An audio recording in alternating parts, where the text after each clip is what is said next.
Sir एक अंतिम सवाल, आपका जो आजकल फेवरेट स्टेट बना हुआ है जहां आजकल आप बार बार जा रहे हैं, उत्तर प्रदेश में, और लखीमपुर खीरी का जो इंसिडेंट हुआ, उस पर आपका क्या कहना है?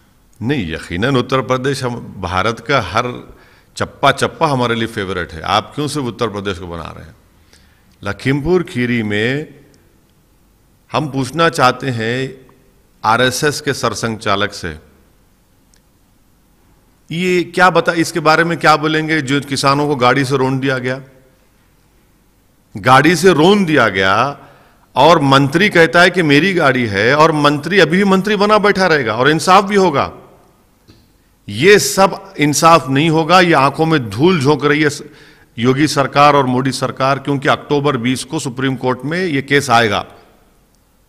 आप क्या कर रहे हैं? मंत्री को हटाइए ना। वो लोग कहां हैं? वो जो 2 लोग जिनको किसानों ने पकड़ कर दिया था, आपने उनको अभी तक प्रोड्यूस नहीं किया।